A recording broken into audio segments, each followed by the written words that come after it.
Tell me when. Go for it. Now, where were we? Oh yeah, but that big the big sandbox where your room went eventually. But the big sandbox, I mean, it was big. And I remember Ricky running that hose down through a crack in the cement on the bottom of it and lost the hose in there. I didn't find out about it for a long time. But anyway, that was another thing. We built, as I recall, we built your little, it was a storage and painting place for you. Yeah. On top of where the sandbox was. Yeah, it was a little bit bigger than the sandbox. It was. Yeah, it was, and I remember we poured the concrete, but I got that mixed. I remember I called a cement truck, and they were selling me the leftover concrete, and I formed it out, and we wheelbarrowed it back there, and had good concrete on that part. I'd kind of like to see today if that's still back there. I kind of doubt it. I remember there was also a big metal shed that we put in the back yard. Oh yeah, boy, I had to do that. I'm sure our roof area doubled over the years. Not living area. Roof area though. In the game room, we all had a lot of fun in the game room where you'd sleep on the corner sofa there. Mm-hmm. It was a lot of fun. It was nice having that pool table, and it was such a good table after I had it.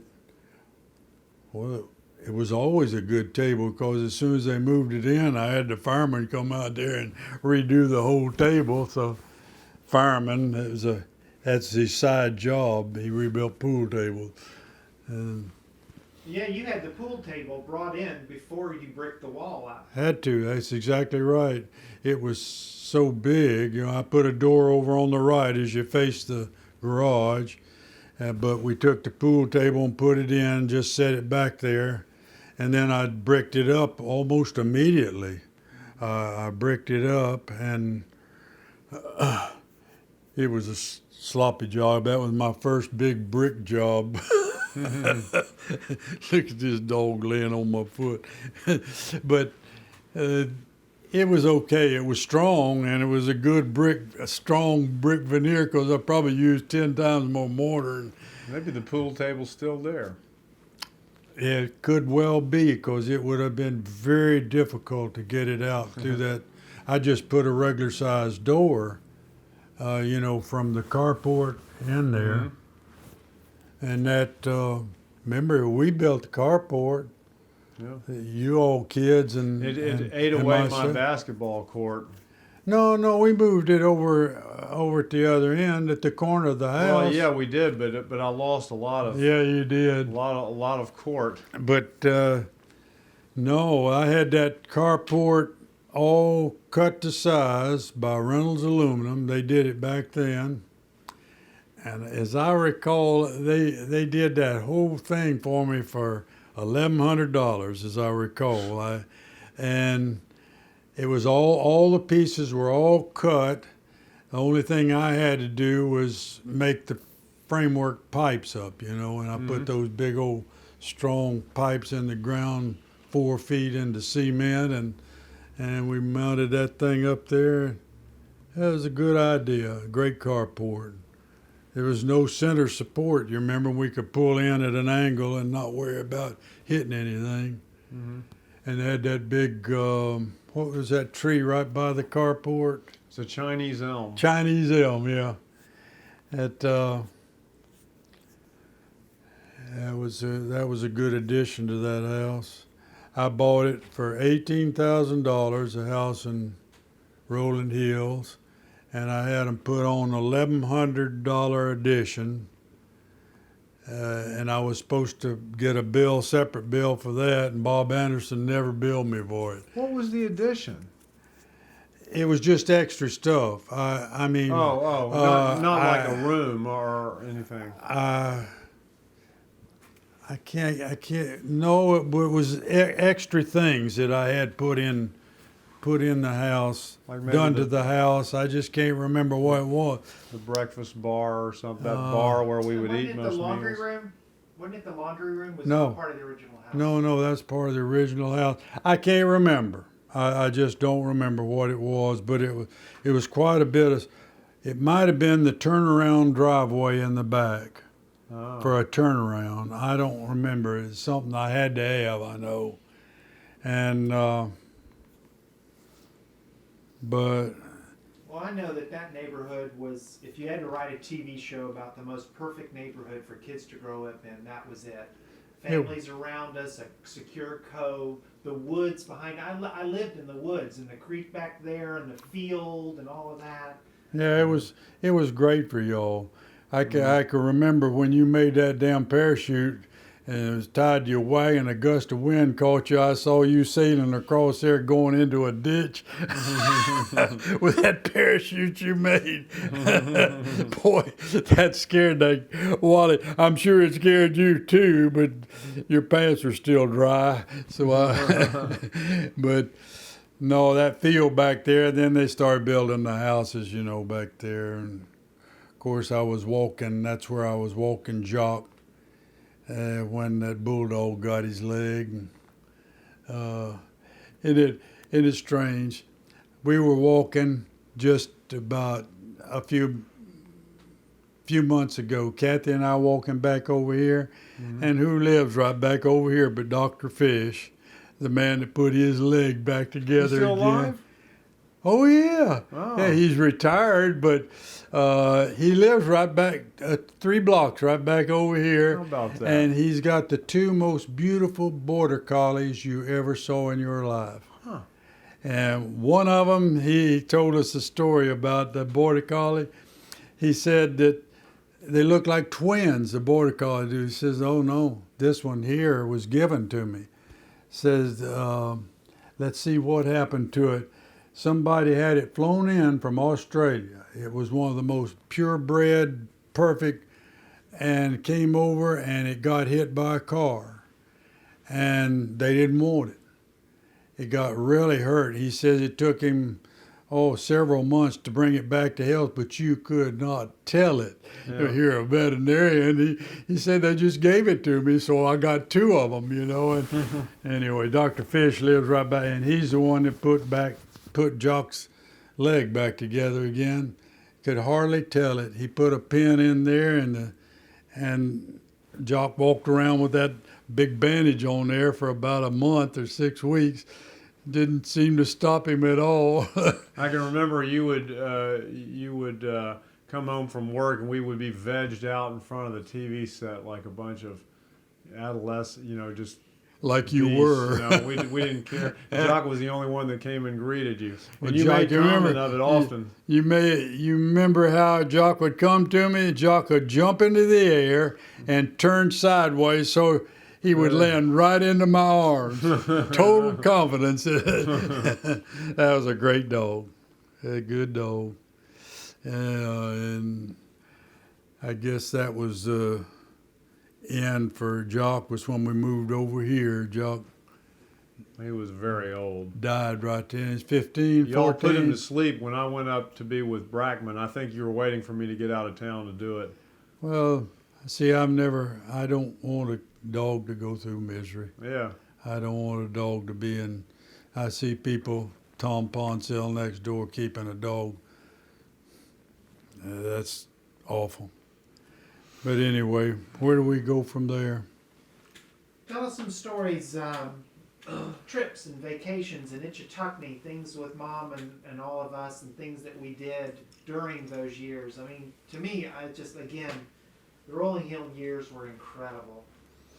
Yeah, that was a nice house. Had the loudest air conditioner ever went. I always dreamed of having a house that didn't have an air conditioner that was that loud because it's literally set right in the family room. I put that buffer back in the back, and that with sound insulation on it, and made the air return around that. But man, that didn't help much. and flooded. I remember we put the carpet in the house, all that nice new gold shag carpet in there, and the water, the hot water heater ruptured and flooded it all up about 2 weeks after we put it in. Oh, I don't even remember that. You don't remember it? Well, the insurance company came out and said we'd like to clean it before we pay you to replace it totally. And I said, well, okay, but it's got to be, oh yeah, if it's not your satisfaction. They brought it back and it shrunk just about this much and back under the counter and everything. And the insurance guy says, I'll give you the full amount and sell it back to you for $50. So we just left that little gap back under the counter in the family room and put it back in. They paid, didn't cost us anything. They paid to have it cleaned and dried and everything. That's good. That was one of the, and there was nothing illegal about it. That's just the way they handled it. They didn't want to have to take it back out of the house again. And I can barely remember getting that shag carpet in later on while we were there, but oh, it was great. I didn't remember like Jacques that old orange rug that sat on the terrazzo floor it was an area rug that sat on the terrazzo floor in the family room, and Jacques would run down and the slide column and hit it and slide and crash into the wall. Yeah, well, that was all taken out. I wasn't crazy about terrazzo. Terrazzo's coming back. Oh yeah, retro. But I wasn't crazy about it. It was cold and what have you. But anyway, what was it you wanted me to talk about, Rick? I forgot. Family vacation trips. Oh, Things it's around your the talking. neighborhood. I mean, Well, that's something your mother Shirley really liked, that the serenity of going down there. I remember she wouldn't get in the water, but she wade in it at the spring at what do we call it? The old Mill Springs. Uh-huh. Mill Springs. Those were great trips. The first one. We did house many of them. I can't remember how many. Stokes, you remember the Stokes would go with us a couple of times, I think, as I recall, three times. Yeah. We all went down there, and gosh, all of us, a lot of us. I used to like to swim a long way with flippers, and the last time we went, I remember they would not let you go to the Blue Hole. Oh, they've No, roped off you all had the to take a springs. pathway about Yeah. a quarter of a mile down a pathway, and you could go in the Blue Hole there, but you couldn't take the swim out or swim back to it. And they were putting so many restrictions on you. You couldn't go all the way down to the bridge anymore. You had to get out at their assigned post, and I They have cut not. off all the tributary. You couldn't go in Mill Springs. You couldn't go in those other tributary springs. You had to stay on the main run. That's and just right. get out. There was a little halfway place you could get out and have a picnic that was pre-designated. That they Yeah, I had don't set up. remember that, but I remember Mill Springs was our favorite picnic Yeah, place. I know. We would go up on that little bluff up there that kind of overlooked everything and had a picnic. Yeah, where the old paddle wheel was, where the Yeah. And actual the water mill would be rit- so cold when we got back in it after eating. Oh gosh, it was terrible. And I remember we'd see fish every once in a while, but it was such a great place for us all to go. Good place to bring up. What about the vacations we had? We went up to the mountains a few times because Mom really liked that. And Yeah, we We'll went to. Remember we went to Gatlinburg. Y'all remember that trip? the big A-frame. Oh, that was a deal. I couldn't get over what a neat place we rented just Yeah. by for the price of it. Yeah. I think I paid $45 a day for it. Now it costs $300, $400 a night for it. it was so fabulous we couldn't get over it. That was probably one of the biggest surprises I ever had in my life as far as nice places to stay. We all were. I mean, we just couldn't. We had believe we were so running many. up and down. It You was had to- 3 stories. 3 stories and had that nice ping pong table down in the basement, and I remember I burnt my brakes out going down into Gatlinburg one day. I rode them too much, and they started smoking. Didn't burn them out, but they started smoking, and I had to pull off and let them cool down. You remember when we got into that A-frame and we were there and everybody was settling in, and it was 2 or 3 hours before we found the door to the lower floor, and it was just wow. We didn't know it had that game room down there, and that was just. There was a bedroom down there too. Yeah. There's a game room and another bedroom. There was a lush, thick shag carpet that I lost my contact lens in there, and I had to look. We found it, forever. though. We found it. It was blue. It was a dark blue shag carpet, and we actually found it. It was remarkable. I remember that too. That was a neat. Remember, we had to kind of walk across a sort of a little bridge to get into the house. Yeah. Right there where we parked our car. Yeah, that was really neat. That was really a good trip. Gatlinburg anymore though is just, it's so touristy. Yeah. It was then, but now. Golly. And you remember, you may not remember, but I put a down payment on a lot Track Rock Ridge. right there close to where we stayed. Mm-hmm. Yep. It was a beautiful, beautiful lot. And they won $9,000 for it, and back then that was probably a whole year's pay for me. Yeah. But I put a down payment on it, $500. I don't know where I got it because I didn't have much money then. Oh, man. And I put a down payment on it, and see who got sick. One of y'all got sick. No, it may have been the dyslexia training. Wow. And it just blew out. I mean, I couldn't possibly afford it. If I'd have bought that lot and kept it, good gosh, it'd have been worth a lot of money. And we were just dreamers back then, just thinking we could have something we couldn't really have. And but it was a beautiful lot. I'm telling you what, it was kind of flat. You could have built a house. The front of it wouldn't have had to been over 5 feet high to get a great big house on it. Mm-hmm. But the lot that I bought, sort of, it kind of went up like this.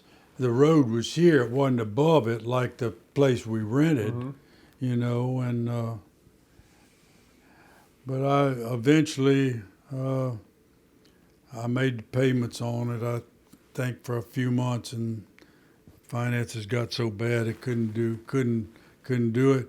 And boy, I remember the guy was so glad to buy it back. He didn't know what to do. Oh, so you didn't lose you got your deposit? No, ma'am, refunded? I got my money back because he wanted it back. That property was going up like crazy, and I just didn't see how I could afford it. Yeah. But that's I me. remember it backed up onto a park. A what? The back property line of that lot was on a park. And so that was one of the nice aspects of it, was that it actually backed up onto a national forest. Well, it was a national forest was all in there. I didn't remember that, but it was a beautiful lot, though. It was just gorgeous. It was a really nice. Well, the whole time you're making payments on something like that, you at least have some dreams about what wonderful things you'll do there in the future. Yeah. Well, dreams then, y'all were young, and the expenses were just beginning to hit us, and oh yeah, it was a bad time. Anyway, the trips up, that was the best trip we ever made up there, as far as I can remember. The rest of them was to Nashville and be with Aunt Dee and Andy. We stayed at Fontana Dam once. That was kind of nice. Mm-hmm. Well, that was all boys. No, that was later. Mom was there. Earlier. Earlier than that. Earlier. Okay. Let me think. I don't remember that. We actually stayed there? Yeah. Yes. When all of us went up there, you know, a few years back, we actually found the house that we stayed in. I can't remember where we stayed in Fontana. It was Fontana Village, is what it was called. We're in the same place that we stayed. We went there later, but just in a different location. And they were all just rental cabins. I just cannot remember that. That's but I remember when the four of us went up there and we went on the trip, went down there, and they hadn't opened up the dam yet, and we said, "How in the world are we ever going to tube on this?" Yeah, that was amazing. What was that place called? The Nantahala River. Nantahala River, and that's where I had to go out after who? Mark? No. I'm getting that mixed with a scout trip. I had to go out on one of the down places after one of the boys. Man, did I get beat up. No, Jason Deering got thrown out of the raft I was in. Yeah. Gosh, I hated to jump out after him, but I did. Man, he and we did what they said, though. We turned around and went down, slid down on our back, and just got a few bruises. Cold Colorado, that's the coldest. It was coming out of the bottom of what'd they say?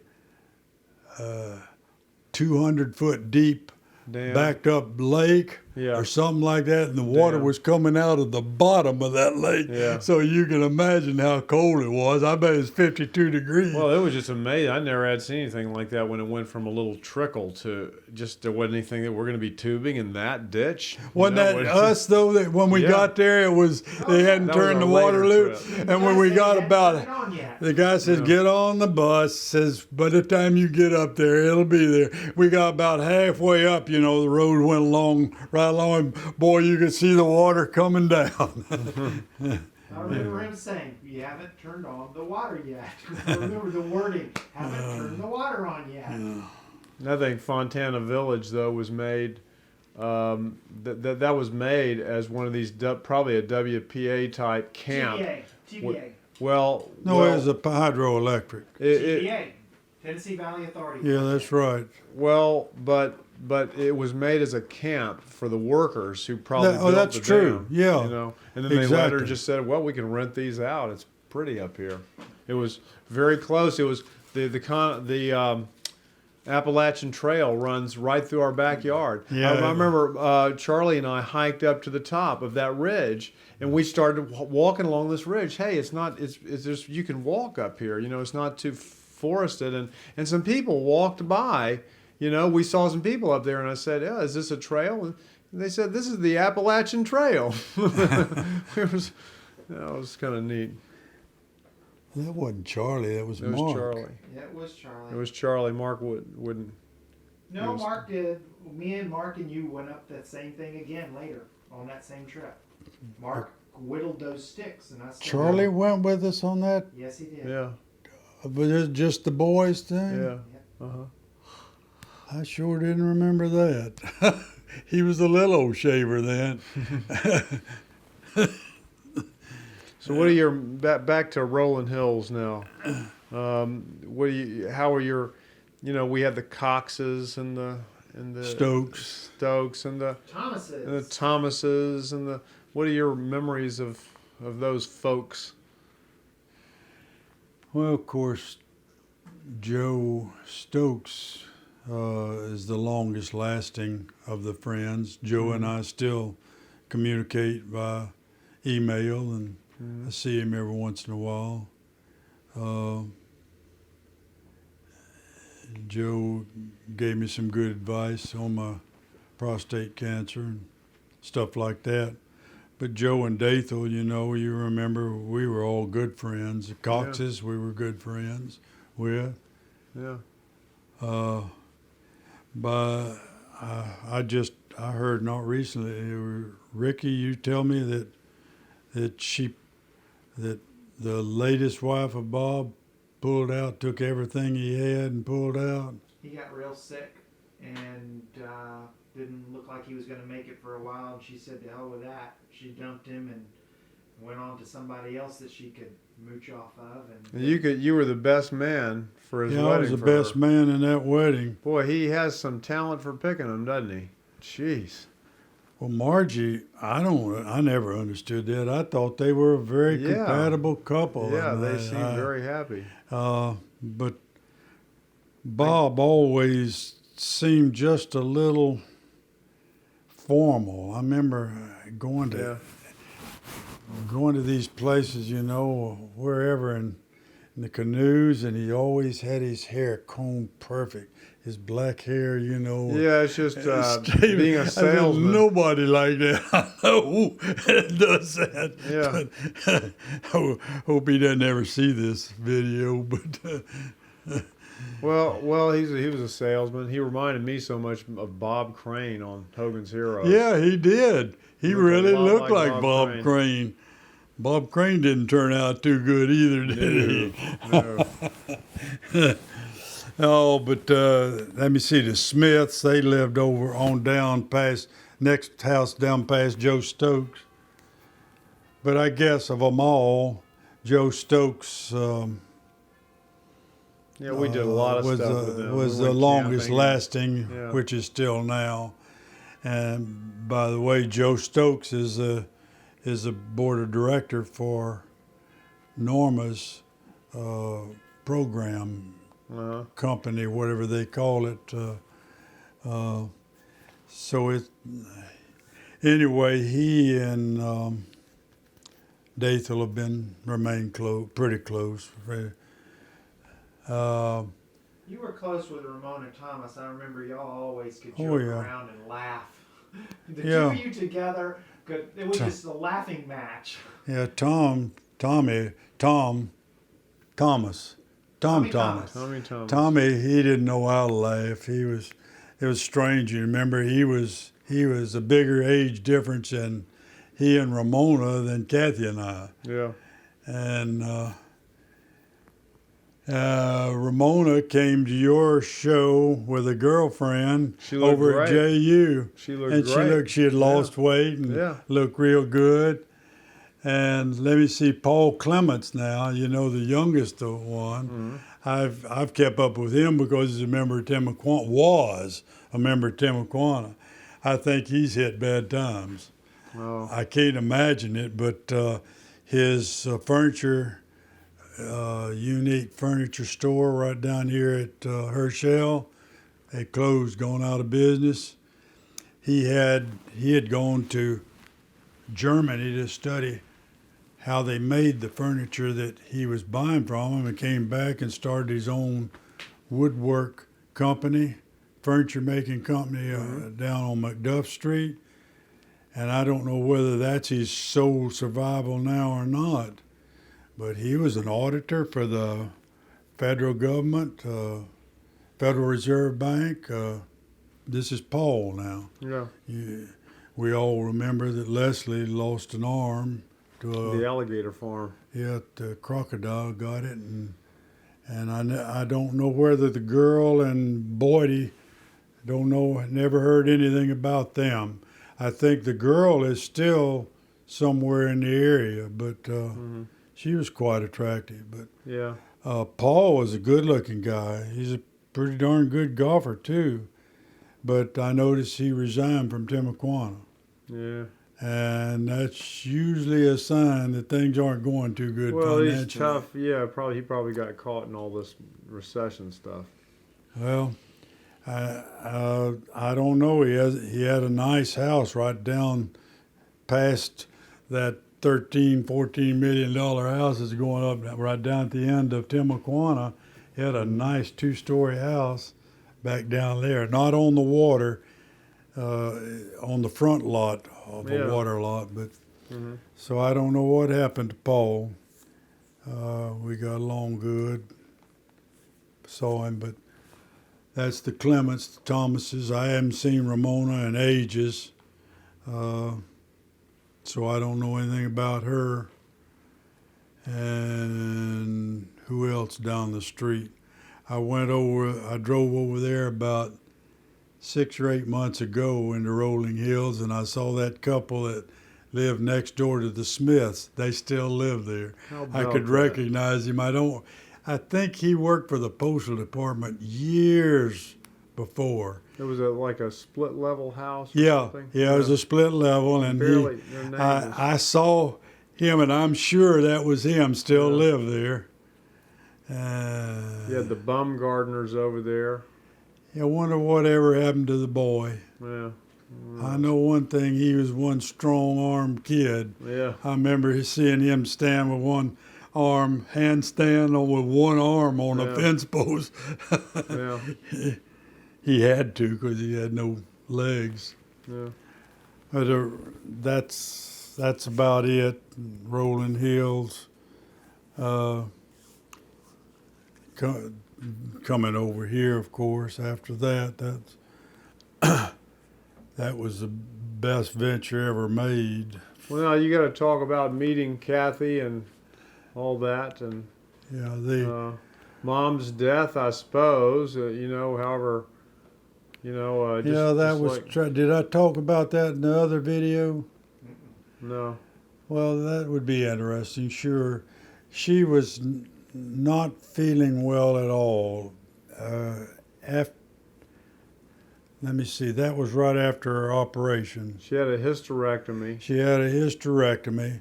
She came out of that okay. She went back to teaching, of course, and but she had somewhere right around March. I can't remember. I can't remember when she passed away. What? June 77, right after school let out. She started getting sick really bad in March. No, she No, it finished was the later school. than She that. finished the school year out. She finished the school year out, Yes, she died right after she finished the school year out. and we went. She and I. Yeah, I guess it was When- 77. She and I went up to have a 4 or 5 day vacation at the island up at Brunswick. What's that called? St. Simon's.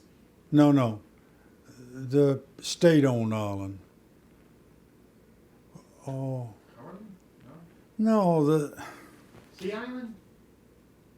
no, not Sea Island. Jekyll Island. We went up to Jekyll Island and got a hotel room up there, and they had some nice restaurants, and it was a nice atmosphere on Jekyll Island. Mm-hmm. She and I went up there, but she wasn't feeling good then. She had a sort of a minor migraine headache, and then I ran into Dr. Cooper and Noah Cooper, and their families were up there staying in the same hotel, just totally unrelated in any way. But I ran into them in the lobby, and they says, "Hey, you want to go play golf?" And Shirley says, "Yes, go ahead. I just want to read and stay in." And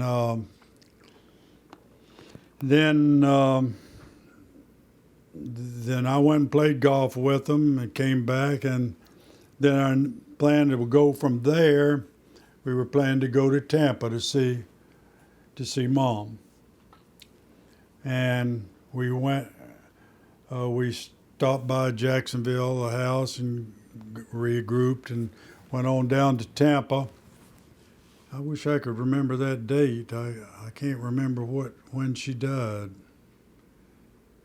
It was July, wasn't it? July. Right after school. Seems like it was July, though. Doesn't matter. July, whatever. We went down to Tampa, and right outside of Tampa, before we got to Mom's house, it was about 10 o'clock at night. She says, "I really don't feel very good." And we got and pulled into the driveway at Mom's place there in Tampa, and she said, "Just go in and tell Mom you're here. I'm just going to sit here a minute." And So she sat there a minute, and I think she was having heart palpitations or beginning of a heart attack. It was her valve, actually, the heart valve was fluctuating apparently. And just in a few minutes, I went in to get Mom, and we came back out of the car. She was able to get out. I helped her into the house, and that night, she asked me not to go to sleep. She really felt bad. But eventually she went off to sleep, and the next day she was better. Mm-hmm. And so that was probably Saturday. That was Saturday. And Sunday, she felt good enough that we went to church with Catherine and Mom and Tom and more, whatever. And then Monday morning, she said, we better get back to Jacksonville. Says, I really, really feel bad. And you sure you want me to tell this part now? Yeah, Okay. yeah. I feel really, really bad. And so I got her into the back seat of the car and propped her up, put a pillow under her, and she slept nearly the entire way. I never stopped. I drove straight through. We went straight to the heart specialist's office. And Dr. Guy, her doctor, my good friend, was out of town for the week. And went in, and this doctor that was there attending said, my gosh, we got to get her in a hospital immediately. So we didn't even go home.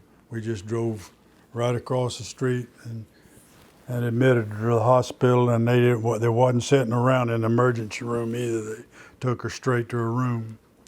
And what happened, she had fluid had built up around her heart badly. And so they, of course, admitted her immediately. And by Tuesday or Wednesday, they had taken 13 pounds. I remember that number well. 13 pounds of fluid from around her heart. And she was feeling top of the world. Boy, she was feeling great. And just from then on, they kept her there on monitor. No, they didn't have her on heart monitor. They should have, but they didn't. And Aunt Dee was there. Yeah. She had come.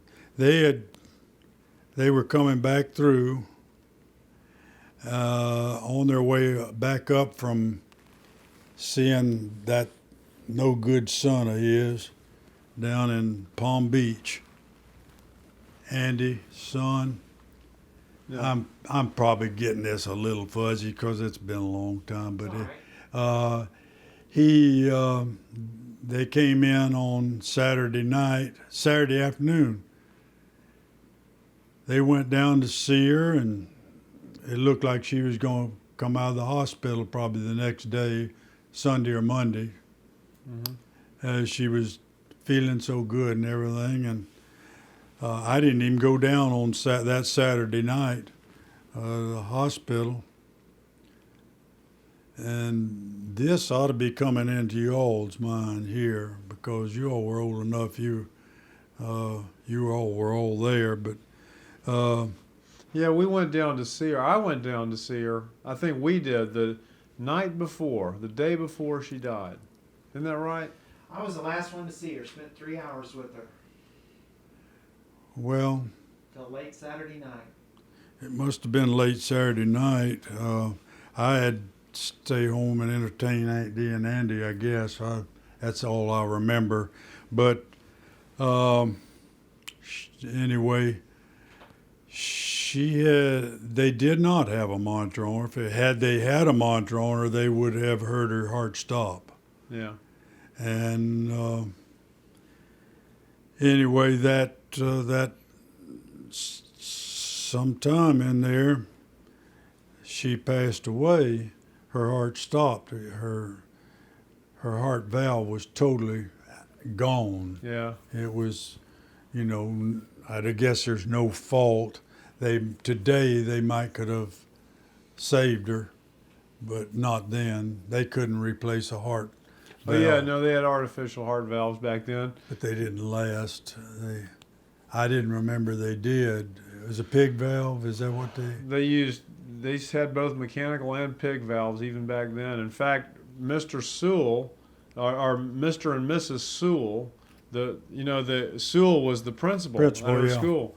They came and visited our house when Mom was there, when Mom was still alive, and Mrs. Sewell had retired and just came around to visit Mom just for a social visit, and her husband was with her, and I was in there, and she said, Phil, listen, and listen to his chest. Now listen to Mr. Sewell's chest. He's got a mechanical heart valve. And Mom told me then eventually she was going to have one of those put in, but she didn't think she'd have to have one in until she was in her 70s. Well, Yeah. I don't. That's all strange to me. I don't know. But They had just at any rate, misdiagnosed it. She had passed away some time before they found her. Mm-hmm. There's no need discussing how they determined that, but it Yeah. was. And you all remember the next day, Aunt Dee was fixing to leave. They had their car packed to leave when I got word from the hospital. And so Andy went on home, and Aunt Dee stayed there. And the whole time he went back to Nashville and then came back to the funeral, and so did Uncle Paul and Aunt Delvin. and Henry Gail Harrell. Kathleen Harrell came back with her sister to the funeral. Kathleen was there, I remember. The Harrells, they were very close. I remember Gail and Mom had not spoken for several months because of an argument regarding Leanne or Edwin, and Gail went berserk, and I remember them having to bring her down, and when she came to the house she couldn't talk or anything, and Uncle Bruce took her down to the funeral home. And You're all mixed up, Rick. I'm going to tell you how it actually was. About fussing, I don't recall that. She used to get mad at each other all the time, but Gail and Bruce came in about 9 o'clock, and I knew they were coming, and I called the funeral home and told them asked them if it would be possible for Shirley's sister and I to come down, and they said, yes, we'll have someone there. And we went down about 10 o'clock at night so Gail could go ahead and see Shirley. She was all ready for the funeral. So Gail, Bruce didn't want to go, so he didn't go then, but it's understandable. But she went down then that night when she got there. I didn't remember them fighting at the time. They didn't get along at times. Shirley and I spent a lot of money on them. I know that. They were struggling at the time. I know we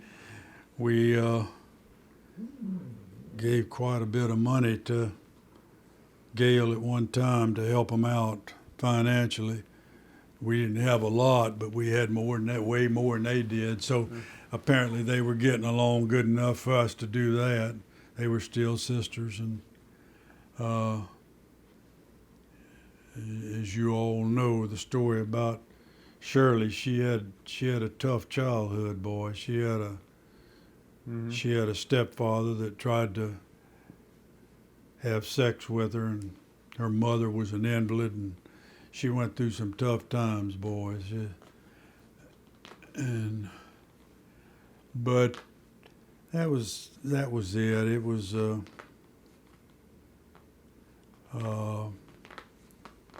I don't remember any other details. Those you kind of block out. But where do we go from there? Well, a few months later, there was Kathy. Yeah, and I'm sure that caused a lot of criticism, and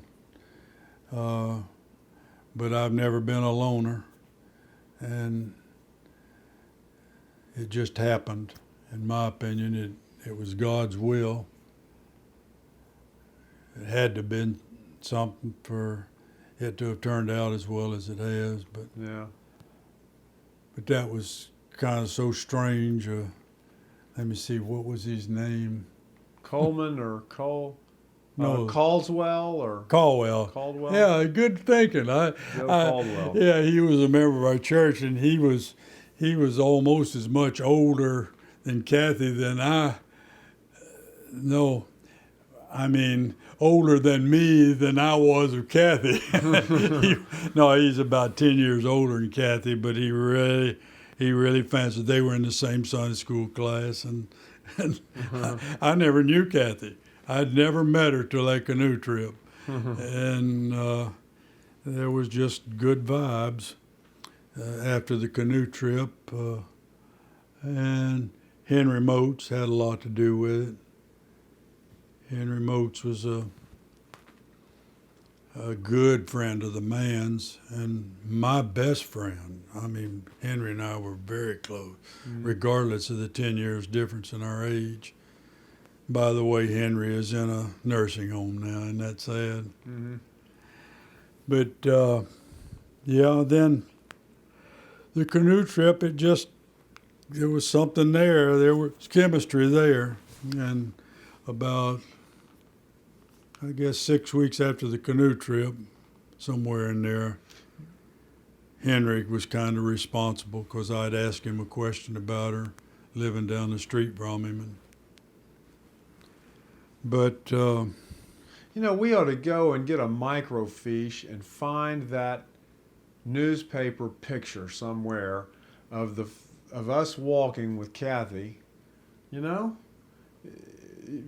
Joe got a photograph of us, and it appeared I've got in the it. paper. It's back there. Oh, you got it. It's back there somewhere. I don't know where it's Yeah. in there. You remember seeing it, Ricky? I remember the story. I have a copy of it.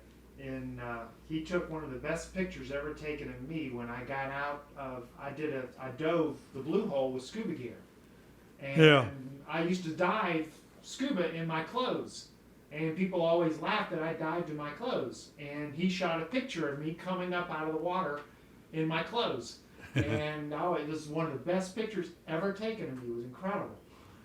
Joe was a great guy. He really was a good guy. I liked him very much, and He didn't like you much after that trip to Sandusky, though. I don't think so. You answer it. Yeah. Hello? No, this is Phil. Carl's right here. Hey, Paul, how you doing? Real good.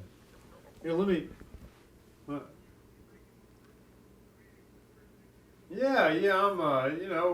doing some things. I had a commission to do while I was here, but I get to now spend the rest of the trip just painting what I wanted to paint.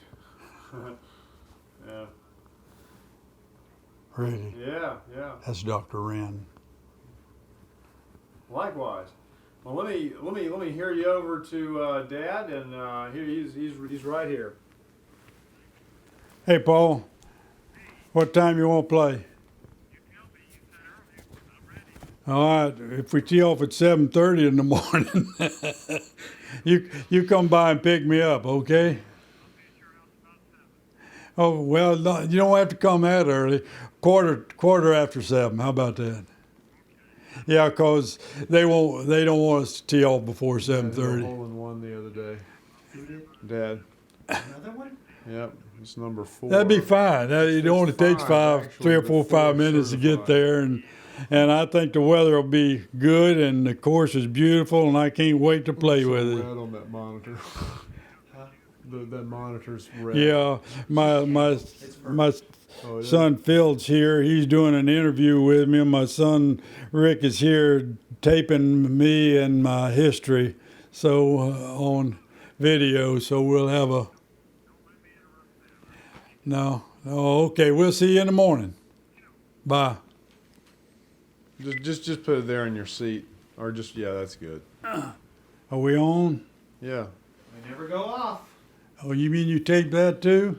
Well, it was a shame we didn't get that conversation you had with Becky. That was so good, and we turned it on for about the last third of the conversation. I don't know what you're That was talking. my fault. Try to be respectful. Well, let's think about some stories, events that happened. Talk about the airplane, the little rocket champion.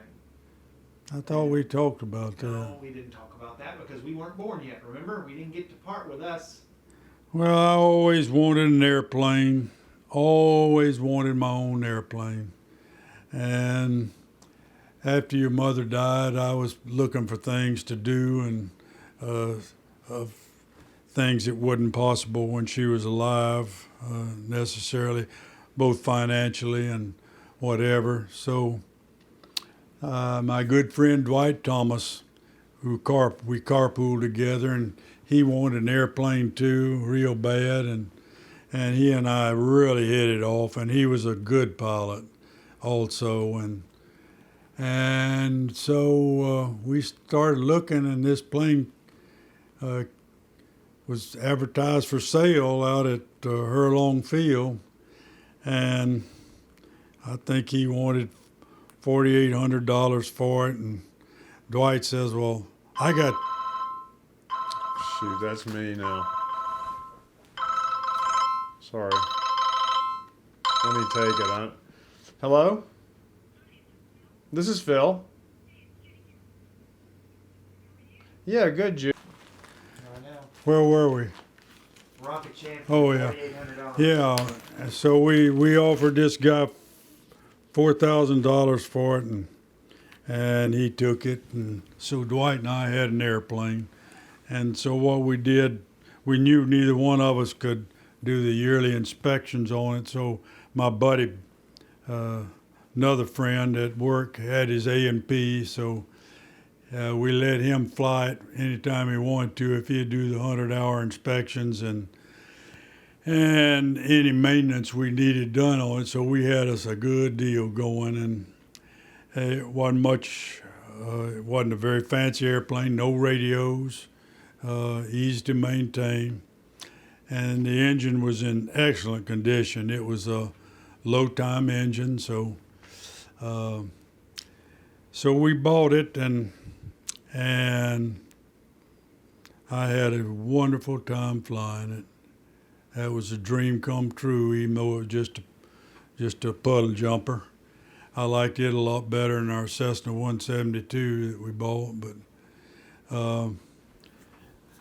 I think I remember getting Mr. Ricky sick in the back of it one time when we flew down the St. Mary's River looking for Mark and his buddies camping. We found them though, didn't we? No, you got me sick when you deliberately put it into a power-on stall, spun it at the ground, and told me to pull us out, laughing the whole while. And all I needed to do was let go of the stick. You did that deliberately. No, the run to find Mark, I did not get sick, and that was very fun. Yeah, we took it one day. Mark and his buddies, two of them took a trip down the St. Mary's River, and so we got rambunctious and decided we'd go try to find them. And we did find them on a sandbar and way up almost to the Georgia line. Did they recognize you? Did you They walk with recognized your because we were only about 50 feet off of the ground. We went down real low on the deck and buzzed them. That was a fun trip, and I had a lot of fun trips. I took Kathy's brother Charles up for his first ever light plane flight, and he got so hooked on that one flight that he started taking flying lessons and ended up, before he finished, buying 3 airplanes. Wow. He bought a Cessna 182, and then he bought a Cessna Cardinal, and he bought a Beech 36. Charles, all because I took him up on his first light plane flight trip. He thoroughly enjoyed it. I took him out from Hurlong. I took him out to Jacksonville Beach, and we went up towards Amelia Island and around, and he just went berserk over it. Kathy and I flew up. We flew up to Jekyll Island one time, and they have a little 2,000-foot strip on Jekyll Island. And we landed there, and they've got a phone, and it's just a phone to the hotel, and they'll send somebody over to pick you up. And we had lunch and went back, and then we went from there and landed up at Hilliard, and happened to be a friend there, and he drove us over to the center, and we took a trip of the center and came back. Had to prop it, didn't have a starter on it, as you all remember. You never went up in it, did you?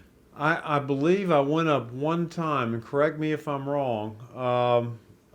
It's amazing that I didn't, because you had it so a long time, and I was just so busy doing other things and junk. I guess I knew at that point I was never going to be a pilot in the Air Force because of my eyes and all that stuff, and I didn't care about it anymore. And so I don't know why. But I remember going up in it to fly around and look at a damage from a tornado. We drove up and looked at the because I remember seeing it from the air, this swath of land that was torn up and some oak trees tossed over on the side. And that was quite a bit of irony, because that would later be kind of I don't remember you flying it. More Ricky and Mark than anybody, but it was fun having an airplane, especially the little Champion. The Cessna 172, I never enjoyed that much at all. It was too conventional. I like a tail dragger. There's a little bit of challenge in landing a tail dragger, and obviously anybody watching this will know what a tail dragger is. But it's a little different. A tail dragger, now I flew a great big old tail dragger in a DC-3 in the Air Force, and it wasn't like landing. You couldn't stall it out and land 3-point, because it would completely stall before you could get it into a 3-point position for landing. You had to land in what they call a wheel landing in a DC-3 or a C-47 that I flew. But it's, that airplanes were fun time. Tell us about the demise of the Champion. By that you mean? The tornado that hit. Oh yeah, that was really sad. It was 2 days, or the 2 days before Kathy and I were going to be married. It was in a tea hangar out at Hurlong, and Mom and Pop were there, staying at the house for the wedding, for Kathy and I's wedding, and a tornado hit Hurlong Field, and it pushed the hangar down on part of the tail section and drove a hole through the fuselage, the canvas in the fuselage, the fabric rather, in the fuselage. And so we had to real quick get the plane out of the tea hangar and get it somewhere. So we took the wings off of it, and let's see how we did that. We did it, and we borrowed somebody's pickup, and I don't remember whose it was.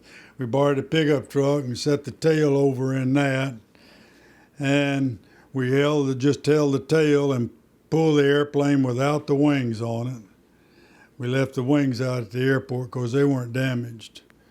And we pulled it over to Dwight's garage, and not far from here. And we were able to get it in his garage so water damage wouldn't hurt it through the holes, and it bent the tail over.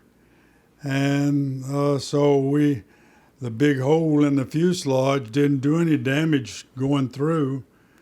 So we just patched that. You can patch it a certain way. And we have our friend that was an A&P mechanic that we let use the airplane for his services. So he came over and did the welding and welded the tail, got it back into position, and we recovered the tail and most all of the tail and a little bit of the fuselage, and we got it back to flying. I was a little leery because Well, I thought that it was destroyed, and that's why you got out of it. But you just No, sir. sold your share in it or something. no, sir, we got that thing back flying, and after that, though, we didn't use a T-hanger anymore. No. We had a tie down out there, and I just left it out in the weather. But no, I flew it a lot after that. I took lots of people up. And When did you get rid of it, or when did you sell your share in it, or whatever? No.